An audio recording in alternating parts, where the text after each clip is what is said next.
A carnival atmosphere in Jamaica, but this isn't Carnival Week. These government supporters are celebrating victory in the island's recent general elections. For them, this was just a sigh of relief after a very tense and hard-fought campaign.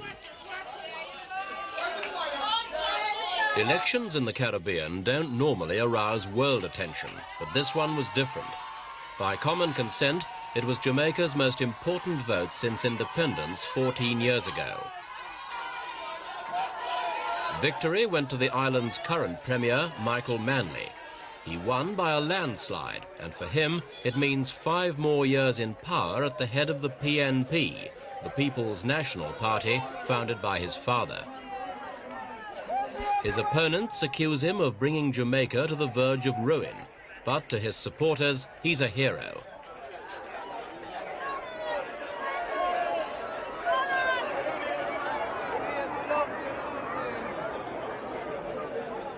Manley's victory imposed a crushing defeat on the opposition, the Jamaican Labour Party, or JLP. That defeat was largely unexpected, for the JLP had campaigned as a party with every expectation of winning power.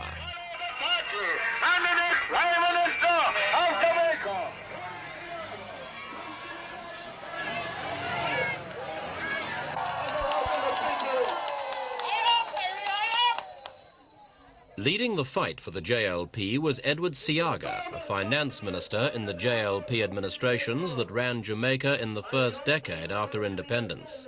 Seaga claimed that when he left office 4 years ago, Jamaica had been prosperous. But now it was in debt, and he had no doubt about where to lay the blame. This PNP government has no plan. Now you and I know that in everything that you do in life, whether you're going to put up a building or you're going to go to your field to plant, you have to have a plan. Come out and mark your... Despite its name, the JLP represents the island's traditional owners of wealth. Most Jamaicans saw the election as a choice between conservative and socialist. For Mr. Seaga, the contrast was more extreme. They work like communists, they think like communists, and they do the things that communists do. And as far as we are concerned, we know that they are a communist government. The accusation of communism was central to the JLP's campaign. Mr. Manley rejected it outright. The whole thing, the whole communist charge is really a trumped-up thing that is used to try to justify and excuse violence and an attempt to sort of upset and confuse people. It's worse than just dishonest. It is really quite vicious. Remember what farmers' prices were. The key to the government's victory was Mr. Manley's capturing of the rural vote, which had traditionally gone to the JLP. Many observers saw this as simply confirming his party's claim to be the natural mouthpiece for Jamaica's working masses. Manley describes himself as a democratic socialist who sees capitalism as an evil, though a necessary one. In many countries, he'd be regarded as a moderate, and it's only fairly recently that he's been branded an extremist. One way in which he's attracted the charge is by fostering friendly relations with Cuba. This school, donated by the Castro regime, was opened by Mr. Manley at the height of the campaign. To his opponents, his approval of the project was all the proof they needed that he was planning to lead Jamaica down the Cuban path to revolution.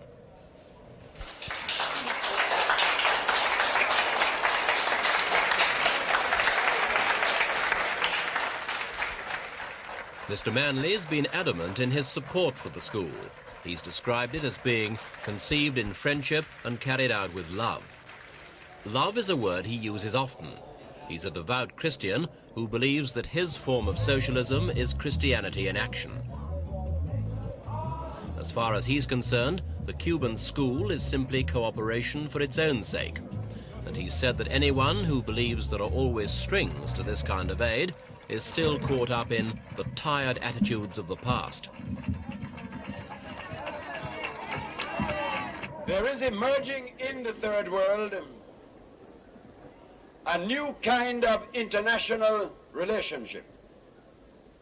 Because we have all shared the experience of domination, all third world countries begin with a first commitment to the preservation of their own national sovereignty and to the development of a principle of non-interference in their internal affairs. Opinions like that were sweet words indeed for the Cuban ambassador, seen here with Jamaican Foreign Minister Dudley Thompson. How did he rate the school as a link between the two countries? Well, I think it's very important because the way that has been carried out by the workers, we saw a tremendous effort that really can be done only due to the friendly relationship that exists between our two countries. A lot of people have wondered, Mr. Ambassador, whether your being involved in something like a school is only a prelude to being involved internally in Jamaica in a more political way. Is that right? Completely wrong. It's an honest gift, an honest and sincere gift as between one friendly socialist country and another friendly socialist country. It was an unsolicited gift, and I'll tell you some more. This gift was done by joint Cuban-Jamaican labor 3 months before time, before schedule, by voluntary labor. And all those machinery you saw over there just now is being left as a gift. The laborers have gone, having left the plan and the training and this school as an answer to any propaganda.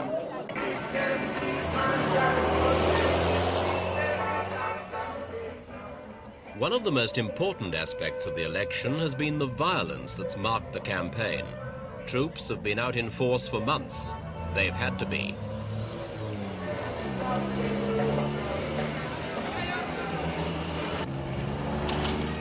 Jamaica's been in a state of emergency since June, and whilst politicians have argued, gunmen have been shooting it out in the streets. In the 6 months before the emergency, 163 people died in shooting incidents. There have been fewer deaths since, but 11 people were killed in the last 2 weeks alone. The government put appeals on television and radio. Violence is destructive and degrading. Please help in every possible way to make this general election campaign a peaceful one. We, the people of Jamaica, deserve no less. Argument has raged about just who was responsible, but the most damaging allegation was that America's CIA has been deliberately trying to destabilize Jamaica to engineer Manley's downfall. Dr. Kissinger and former CIA Director William Colby have both denied the charge. Whatever the cause is, the government acted strongly to curb the violence. Since the emergency began in June, over 400 people have been held without trial, and special gun courts have dealt with unlicensed arms. The opposition called it dictatorial, but the government claimed it was the only way to ensure a reasonably free election.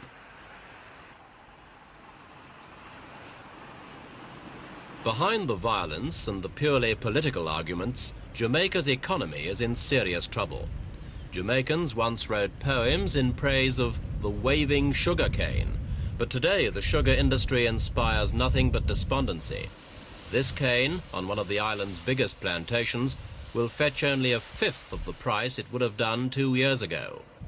Workers' cooperatives were set up in this part of the island to give cane farmers a greater share of the profits. Minimum wages were also increased sharply. But profits have almost disappeared in fluctuations of the world market system over which Jamaica has little or no control. Cuba has offered to share its expertise in sugar technology, which should help to improve efficiency. Apart from that, the government can only sit back and hope that further changes in world conditions will once again make sugar a significant contributor to the economy.